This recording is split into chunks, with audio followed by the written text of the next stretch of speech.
오늘은 좀 마지막 이렇게 사무엘 하를 마무리를 하면서 넓게 한번 다윗의 인생을 같이 한번 생각을 해봤으면 좋겠습니다. 오늘 본문에 앞선 사무엘 하 22장과 23장에는 다윗이 지은 두 시편이 연달아서 기록이 되고 있습니다. 이 두 편의 시는 사실 장절로만 보면 연달아서 붙어 있기 때문에 다윗이 연이어서 기록한 것처럼 되어 있지만 시기적으로는 전혀 다른 시기에 기록이 된 시편입니다. 22장의 시는 다윗이 주변 국가로부터 이렇게 정복 전쟁을 하고 그들을 정복하고 국가를 활기 있게 이렇게 세워갈 그 시기에 다윗이 지은 시입니다. 다윗의 최전성기라고 할 수 있는 힘이 강력한 때 지은 시이죠. 그래서 그 시의 표제도 보면 다윗의 승전가라고 기록이 되어 있습니다. 시의 전개도 아주 활기찹니다. 하나님이 어떻게 역사하셨는지, 하나님이 어떻게 내 손을 붙잡고 싸우셨는지 그것을 찬양하는 내용이 이렇게 기록이 되어 있습니다. 그러나 다윗이 그 다음에 지은 시인 23장 1절에서 7절에 기록된 시는 그 표제가 다윗의 마지막 말입니다. 마지막 말. 그래서 이는 다윗의 마지막 말이라 라는 말씀으로 그 시가 시작되는 것을 볼 수 있습니다. 다윗은 하나님 앞에 허물이 없었고 자기가 승승장구하고 있을 때도 분명 하나님의 은혜를 깨닫는 사람이었습니다. 그러나 하나님 앞에 오히려 죄를 범하게 되고 그 죄로 인해서 가정이 온통 깨지고 또 부자지간까지도 산산조각 나는 그런 아픔을 겪고 난 후에 오히려 더 큰 하나님의 은혜와 사랑을 깨닫는 다윗의 모습을 봅니다. 다윗은 이렇게 무너진 후에야 하나님으로부터 정말 귀한 성품을 선물로 받습니다.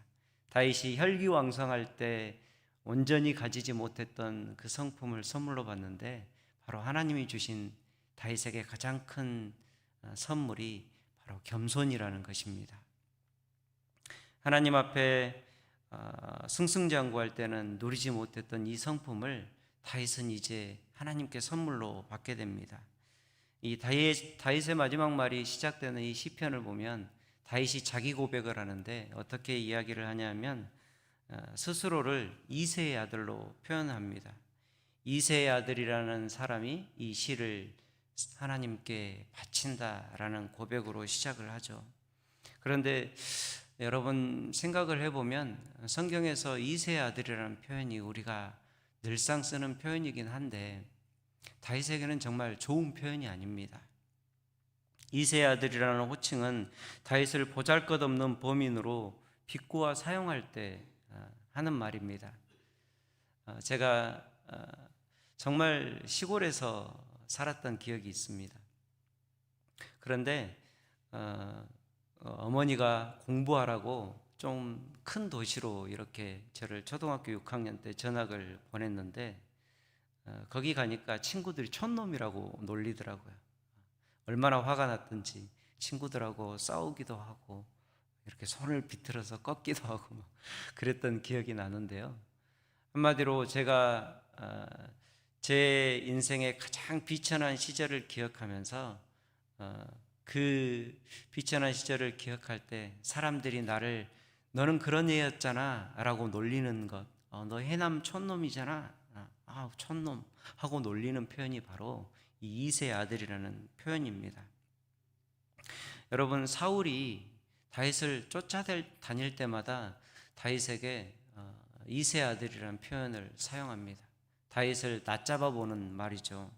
또 다윗이 나발이라는 사람에게 모욕을 당합니다. 임의로 그 주인을 떠난 종이 있다라고 비난할 때에도 나발이 무슨 말을 사용합니까? 이새의 아들이라고 칭합니다. 다윗이라는 이름을 부르지도 않습니다. 요즘 이새의 아들이 누구기에 내가 그 사람을 위해서 섬기겠느냐라고 이야기를 하죠. 베냐민 사람 비그리의 아들 세바가 다윗에 대하여 반란을 일으킬 때도 다윗을 낮추어서 이새의 아들이라는 표현을 사용합니다. 여러분, 이처럼 다윗에게 있어서 이세 아들이라는 호칭은 다윗이 이스라엘 왕이라는 호칭과는 전혀 반대로 다윗이 정말 보잘것없음을, 비천함을 드러내는 말이었습니다. 여러분, 내가 비천할 때 불렸던 그 이름을 누군가 나에게 계속 너 촌놈이잖아 라고 이렇게 놀린다면 마음이 어떻겠습니까? 그 이름을 정말 듣기 싫을 것입니다. 그러나 다윗은 말년에 자기의 마지막 고백을 하면서 스스로를, 자기를 뭐라고 고백합니까? 이새의 아들이라고 고백합니다. 내가 왕이다, 내가 다윗이다라고 얘기하지 않고 이새의 아들이라고 고백하는 그 모습을 봅니다. 여러분, 마지막 날에 다윗은 하나님 앞에서 자신의 어떤 자랑거리도 드러나지 않기를 원했습니다. 자기의 마지막 고백을 통해서 오직 하나님의 영광만을 드러나기를 원했던 그런 다윗의 모습을 볼 수 있습니다. 그 마음으로 스스로를 낮추는 다윗의 귀한 겸손의 모습을 봅니다. 이런 겸손함이 사실은 다윗이 평생에 그렇게 수고로운 삶을 통해서 하나님께 얻은 가장 귀한 선물이었던 것입니다. 여러분, 우리가 겸손히 보게 되는 것은 겸손함이 있을 때 하나님의 크고 비밀한 것들을 깨닫기 때문입니다. 겸손한 것은 하나님의 말씀을 깨닫게 하는 은혜를 우리에게 가져다 줍니다. 겸손을 얻은 것은 단순히 내 개인의 신앙을 넘어서서 이제 하나님께서 이 땅에 일하시려고 하는 그 하나님의 비밀한 것까지도 깨닫게 하는 은혜가 우리에게 있게 합니다. 여러분, 그래서 다윗은 이 겸손함 때문에 개인의 신앙을 고백하는 고백을 넘어서서 바로 하나님께서 예수 그리스도를 통해 이 땅에 세우실 하나님의 공의의 나라, 영원한 나라를 예언하는 은혜를 누리게 됩니다. 여러분, 다윗이 선지자입니까? 직분상으로 그렇지 않습니다. 다윗은 왕이었습니다. 그런데도 다윗은 하나님의 오실 메시아를 노래할 수 있는 그러한 선지자적인 사명까지도 감당하게 되는 은혜를 누리게 되는 것이죠. 그것이 무엇 때문입니까? 다윗이 평생에 얻은 겸손함 때문에 하나님이 다윗에게 이러한 비밀을 보여주시는 것입니다. 그래서 다윗은 노래합니다. 사람을 공의로 다스리는 자, 하나님을 경외함으로 다스리는 자여. 그는 돋는 해의 아침빛 같고 구름 없는 아침 같고 비 내리는 후에 광선으로 땅에 우미 돋게 하는 우미 돋는 새풀과 같으니라 라고 메시아의 노래를 하게 됩니다. 여러분, 다윗이 이렇게 말년에 겸손하고 또 하나님의 은혜를 노래하고 하나님의 귀한 말씀까지도 예언하게 되죠. 그런데 오늘 함께 묵상한 24절 말씀을 보니까 어떻게 됩니까? 다윗은 또다시 말년의 인구조사로 인한 이스라엘의 하나님의 재앙을 가져오게 되는 그러한 큰 실수를 범하게 됩니다. 오늘 말씀에는 다시 무너지는 다윗을 보게 됩니다. 우리는 이 다윗을 바라보면서 선줄로 생각했을 때 넘어질까 조심하라 라고 우리에게 권면하신 그 하나님의 말씀을 기억해 보게 됩니다. 여러분, 우리가 신앙생활을 하다 보면 이런 말을 자주 쓰는 것 같아요. 어떤 사람의 믿음이 참 좋습니다. 저 사람은 믿음이 별론 것 같아요 라고 이런 믿음에 대한 평가들을 하게 되는 것을 봅니다. 우리도 그것이 고의이건 아니면 그냥 은연중에 나왔던 그냥 실수이건 간에 누군가의 믿음에 대해서 한 번쯤 우리의 입술로 평가를 해봤을 것 같습니다. 그런데 그러한 평가들을 정말 조심해야 할 것 같습니다. 어떤 사람의 믿음도 좋다고 말할 수 없는 것 같습니다. 우리의 믿음은 늘 좋다가도 나빠지기도 하고 또 나빴다가도 좋아지기도 합니다. 우리는 이런 믿음의 사이클들을 통해서 지속적으로 앞으로 나아가게 되고 또 한 가지 바라는 것은 그 믿음의 사이클의 폭이 크지만 않았으면 좋겠다라는 것입니다. 점점 더 그 폭이 좁아져서 떨어질 때도 하나님과 가까이 붙어 있는 우리가 되기를 소망하는 마음으로 여전히 앞으로 나아가게 되는 것입니다. 여러분, 다윗은 겸손함으로 하나님의 모든 비밀을 깨닫게 되었지만 결국 말년에 인구조사를 하는 죄를 범함으로 또 한 번 넘어지게 됩니다. 다윗의 인구조사는 분명히 자기의 업적과 왕위와 위세를 자랑하고 싶은 욕심에서 비롯됩니다. 여러분, 참 무서운 것입니다. 위정자가, 그리고 리더가, 지도자가 자기의 업적을 세우고자 한다면 필시 자기가 다스리는 사람들과 자기가 섬기고 보살펴야 될 사람들에게 그 화가 돌아가게 되는 것을 우리는 이 성경의 이야기뿐만 아니라 지금 일어나는 이 시대의 일들 가운데서도, 그리고 우리의 역사 가운데서도 우리는 분명히 보아온 일입니다.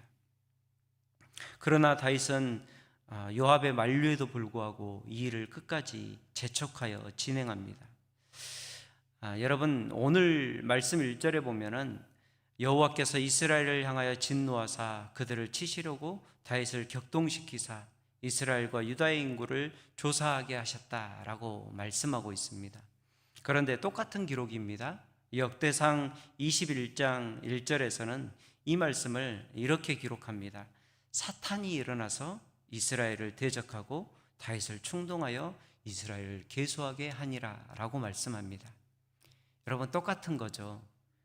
하나님이 이 일을 계획하고 하나님이 다윗에게 악한 마음을 불어넣어 주신 게 아니라 사실은 다윗이 어떤 마음에 미혹된 것입니까? 사단이 주는 마음에 미혹되고 넘어진 것입니다. 단순히 하나님은 하나님의 은혜와 사랑 가운데 다윗을 다시 한번 일으켜 세우시고 이스라엘을 다시 한번 새롭게 하시기로 결정한 그 선하신 뜻을 가지고 그냥 그것을 용납하시고 허락하신 것입니다. 여러분, 내가 섰다고 생각할 때, 내가 섰다고 생각하며 이제 하나님 앞에 모든 고난도 겪고 벌도 달게 받았으니 이제 하나님께 더 받을 것이 없다라고 생각하며 마음을 놓았을 때 다윗은 다시 한번 시험에 빠지게 됩니다. 여러분, 우리의 인생이 말씀을 볼 때마다 느끼는 것이지만 교만이 체질입니다. 여러분, 우리가 겸손한 사람 같지만 절대 그렇지 않음을 항상 느낍니다. 나는 교만이 체질인 사람입니다. 언제든지 내가 방심하면 그 교만은 내 안에서 고개를 들고 일어나는 것이 우리 인생의 진실한 모습인 것입니다. 교만이 체질인 우리의 인생은 하나님 앞에 가는 날까지 그래서 안심할 수가 없습니다. 그래서 바울사도는 고린도 교회 성도들에게 무엇이라고 고백합니까? 나는 날마다 죽노라. 나는 날마다 죽노라. 우리도 하나님 앞에 날마다 죽기를 원합니다. 조금만 틈을 주면 머리를 들어 올리는 우리 마음속의 교만들을 날마다 죽일 수 있어야 합니다.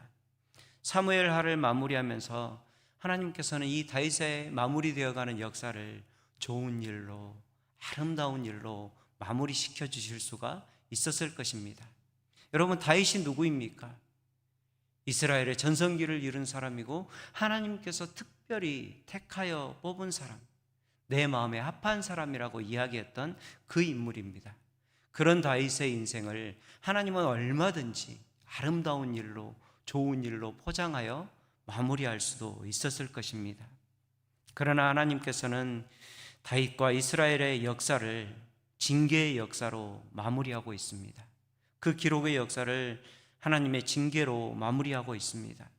말씀을 통해서 우리가 깨달아야 하는 것은 우리에게 끝까지 겸손하기를 원하시는 하나님의 마음을 깨달을 수 있기를 원합니다. 마지막 날까지도 나를 이새의 아들이라고 스스로 고백하는 다윗처럼 아무것도 아닌 내 인생을 붙잡으셔서 오늘이 있게 하신 그 하나님을 기억하며 살아가기를 원하는 것이 바로 하나님의 마음인 것입니다. 여러분, 하나님은 우리가 하나님을 기억하며 살아가기를 원하십니다. 평생에 하나님의 은혜와 사랑을 인정하면서 더욱 하나님께 겸손히 엎드릴 수 있는 우리의 삶이 되기를 주의 이름으로 축복합니다. 한 달을 시작하면서 겸손함으로 시작하죠. 하나님, 이 한 달은 더욱 하나님의 뜻을 찾겠습니다. 하나님, 이 한 달은 더욱 하나님께 무릎 꿇고 하나님을 바라보며 살겠습니다. 이런 겸손으로 시작을 했는데 한 달을 마치면서 돌아볼 때면 제가 그래요. 어느새 교만이 이만큼 올라와서 하나님은 안중에도 없고 내 뜻대로 살아버린 그 한 달을 돌아보면서 가슴을 칠 때가 많습니다. 그러나 그러면서도 우리는 더욱 겸손함을 추구하며 하나님 앞에 끝까지 가는 것입니다. 여러분, 다윗의 인생을 끝까지 하나님의 품에 두시려고 겸손하게 마무리해 주신 그 하나님의 은혜가 우리에게도 있기를 주의 이름으로 축복합니다. 오늘도 이 하나님의 뜻을 기억하고 겸손하게 한 달을 잘 마무리하고 또 새로운 한 달을 맞이하게 될 수 있는 우리가 되기를 주의 이름으로 축복합니다. 함께 기도하겠습니다.